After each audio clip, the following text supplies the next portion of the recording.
Tonight, NASA will launch its first mission to the moon since the Apollo missions almost 50 years ago. The unmanned Artemis-1 rocket begins a new era of moon exploration as NASA looks to return humans to the lunar surface by 2025. It stands taller than the Statue of Liberty, signalling the dawn of a new era in space exploration. The aim of NASA's Artemis program to return humans to the moon. It's one small step for man, one giant leap for mankind. With the Orion command capsule at the centre, this is the most powerful rocket ever built.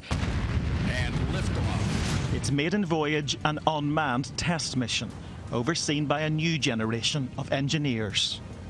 They're very wide-eyed and doing, again, a fantastic job. We have some extremely smart people that have come up very quickly through the ranks to get the positions that they now hold in the firing room.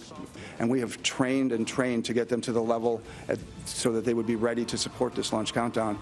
And everybody has to have a first one, right? And this is going to be the first for a great number of people in that room. We're going to the moon. If all goes to plan, they hope to land the first woman and first person of colour on the moon by 2025, keeping America ahead of China. We're in a space race, and we want to get to the south pole of the moon where the resources are, where we think water is. If there's water, there's rocket fuel, and we don't want China suddenly getting there and saying, this is our exclusive territory. It's 500,000 miles to the moon and back, but Artemis I is only the start of an ambitious journey.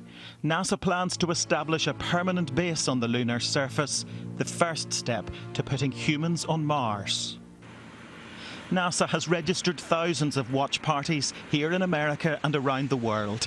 It'll be the most consequential liftoff in a generation, and Artemis I is go for launch. David Blevins, Sky News.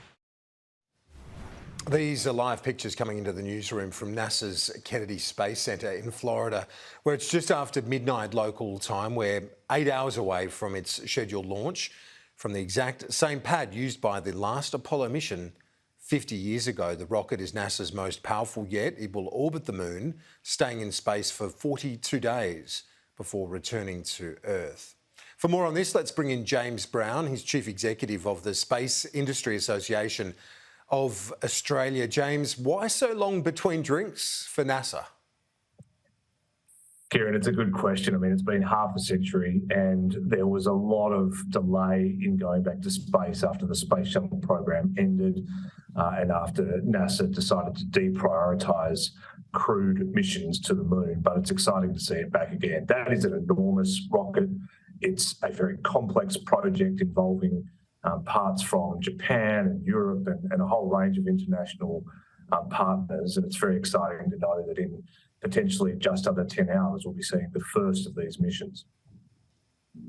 And James, this is the precursor, isn't it, to, as we heard in that report, to getting humans back onto the lunar surface. Why is this seen, again, as an important step in terms of space exploration?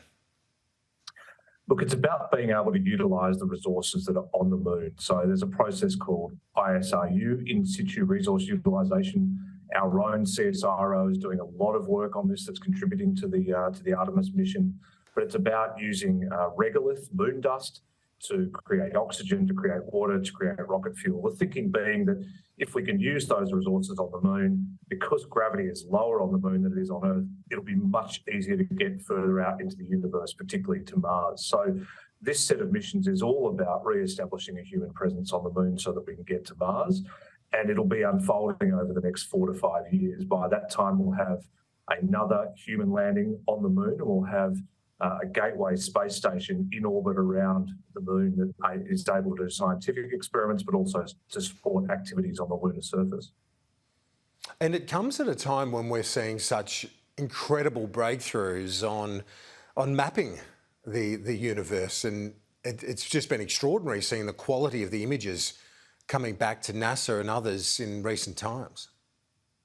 I was at a Defence Space Command and DSTO event in Canberra last week looking at some of the imagery that the James Webb Telescope is sending back compared to what Hubble had viewed before.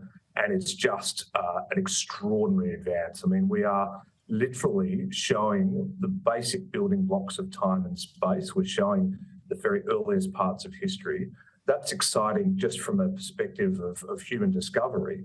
But of course, the technology behind this mission that's being developed to support Artemis is going to have all sorts of practical implications for life on Earth in our everyday economic activities. I mean, we already draw so much from that initial series of Apollo landings: water filtration, wearable devices, mobile phone technology, microwaves, all came out of that technology developed in the 1970s and 1960s.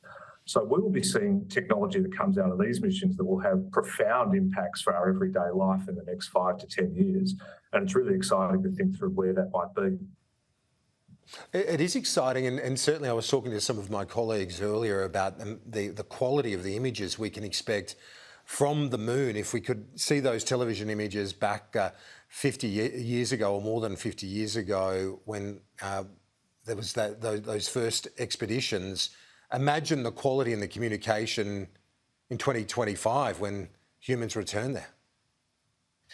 Yeah, and that's, I mean, there's a big effort underway at the moment to set up lunar communications relays, and that's effectively a flying satellite internet constellation around the moon to get these signals back to communicate with people when they're operating in difficult locations on the lunar surface that are out of sight from Earth.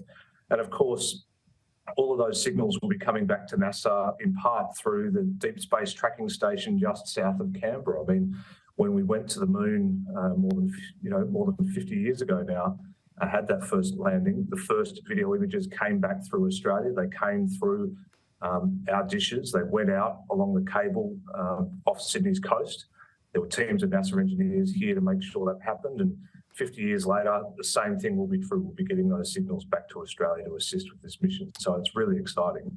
The leap forward in technology is amazing. I mean, the spacesuits that the crash test dummies inside the rocket are wearing for this launch tonight are just generational leaps ahead of the spacesuits that Neil Armstrong and his colleagues wore back in the 1960s.